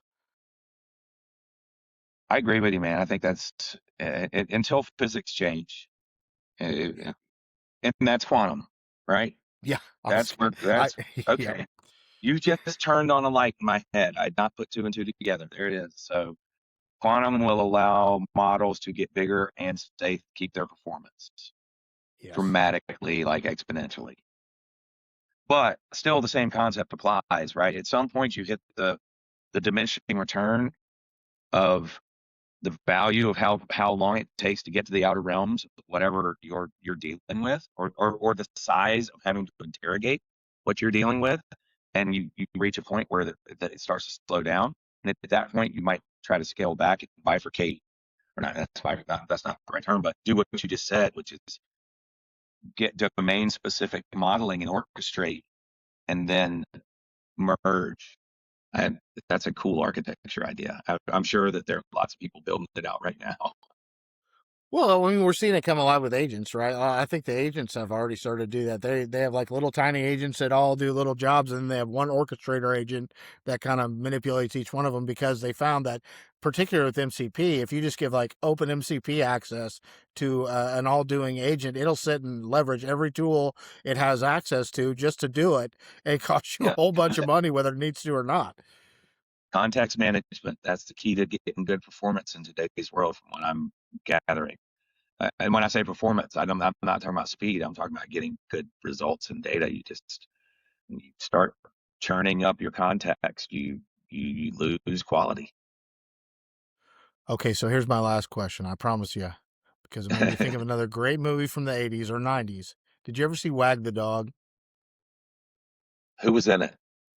Dennis Leary, Willie Nelson. It was about a president that created a fake war in Hollywood in order to divert some trouble he was in. I De feel like I Niro. probably I know I saw it, but I'm gonna have to go back and watch it now because that feels topical. Well, and the whole idea is that trying to understand or trying to follow what's really happening in politics is like the tail trying to wag the dog.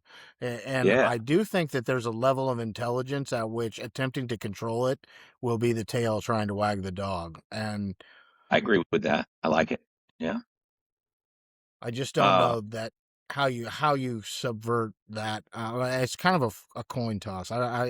Claude created their soul doc, and they're trying to parent it more or less into, but there's so many unknowns. Like it just doesn't. Those machines don't think the same way we do. The paperclip maximizer, as crazy of an analogy as it is, I think really frames well what could go wrong, which is like you told us to do something and you didn't realize how far it would go to try to do it, and now you're screwed.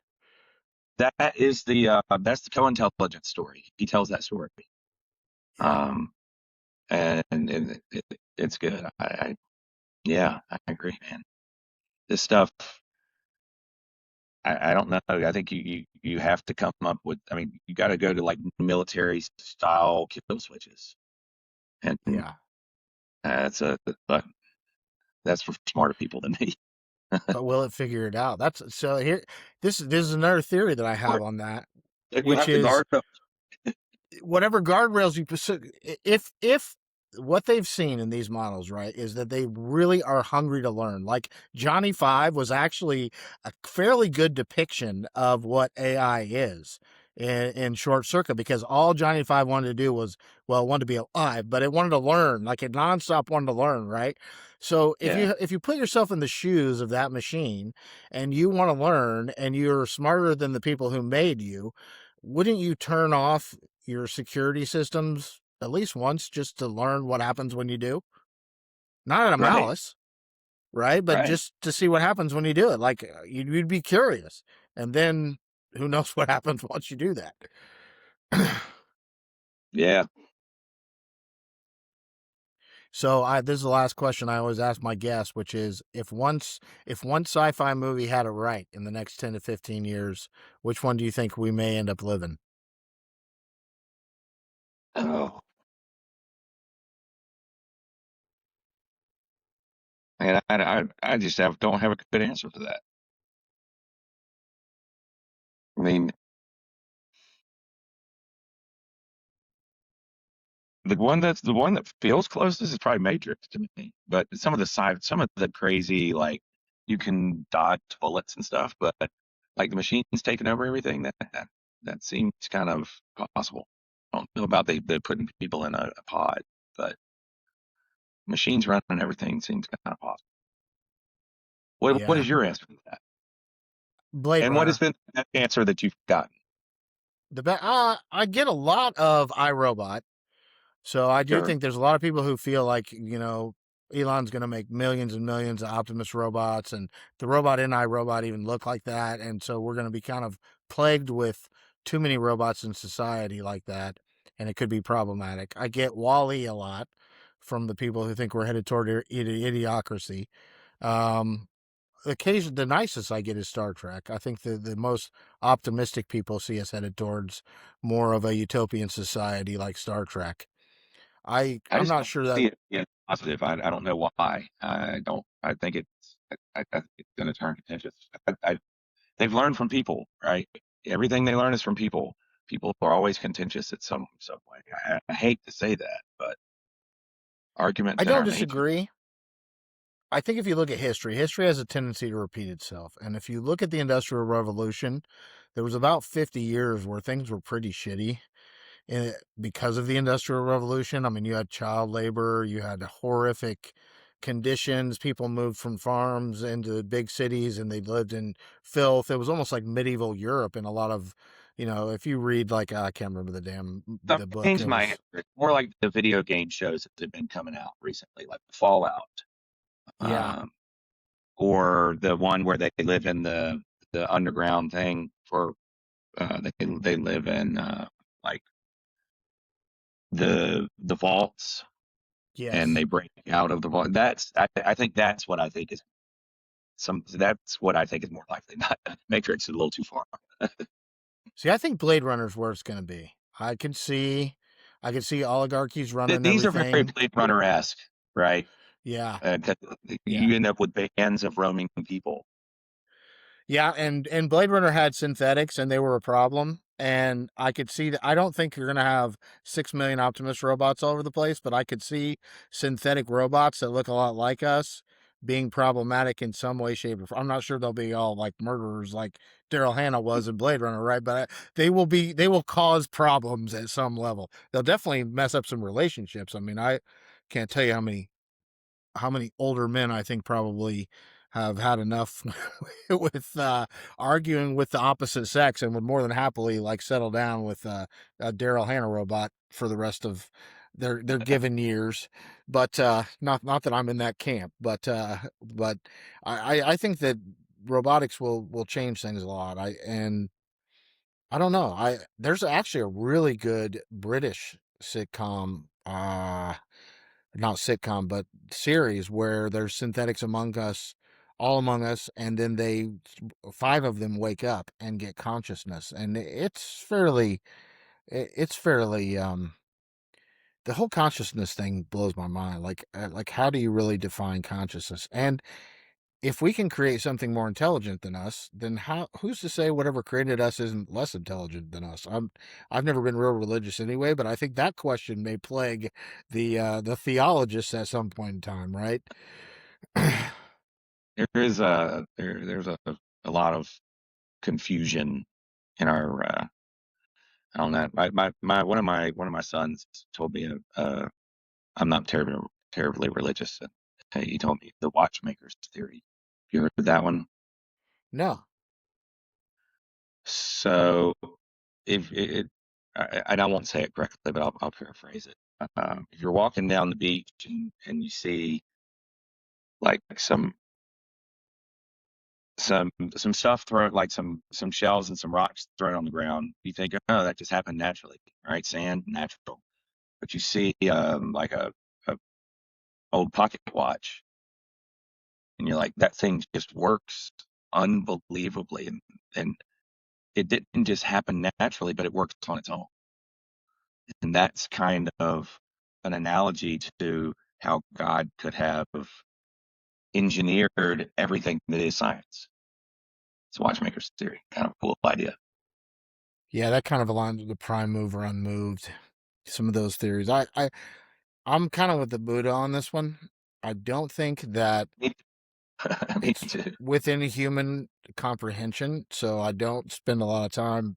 I have in my lifetime because there's such a social such a social component to religion that I've spent my entire life like wishing that I had some form of theological You bend, but really, I just yeah, I yeah. just can't do it. Every time I try to think of it, I'm like, yeah, that none of that really makes sense. So maybe it's bigger than me, and I should just worry about what's going on here on Earth. I hear you, man. That speaks to me as well. Uh, Well, it's I like talking to other humans, and I've had a hell of a time talking to you. Same here. I definitely hope that we get to connect. So I'm coming up to Indy. Probably going to be covered up, but I come up every 4 to 6 months at least. So Okay. I will be keeping in touch and hitting you up next time I'm that way. If you come to Raleigh, make sure you hit me up as well. I most definitely will. We will definitely get together again, Clay. And that I All have right, to tell man. you, you said your good friends call you Cassius Clay because it's Clay Cash, right? Absolutely. Absolutely. If somebody says Cassius, I'm like, hey, So the thumbnail I always put on these things is like me and whoever my guest is sitting around talking to Dario Amodei and Sam Altman and Elon. But in this one, I'm gonna have Cassius on there, probably as an nice. AI, saying I am the greatest. I love it. Love it. Can't wait. So what is the timing on how does this process roll? Well, it comes out once a month, the vibe. So it really is going to depend on how much bandwidth I have to sit down and spend an hour adding the music, making the thumbnail, and popping it out. I would guess by the before next week, it probably will be out because I love playing Don't with rush it on Riverside, my and account. there'll be clips all over the place. And when I do release it, I'll put all your information in the show notes, including a link to the Claybot. But I will tag you on LinkedIn when I publish the clips. I won't tag you on Instagram or Facebook because it's too much work. But I uh, don't have them anyway. okay, then you're good. Are you on X? I am just getting on X just so that I could get Claude news. What's your handle on X? The Clay Cash. The The like the Johnny uh, Cash. yeah, All right, I'll try to tag you when I post on there as well. awesome, awesome. Thanks, Jason. And it was a pleasure. I appreciate you engaging me. I'm loving these conversations. I like talking to smart people. I love talking to people who like to talk about AI, and that is not everybody. I have found that out. Have a good night, man. Yeah, see you, man.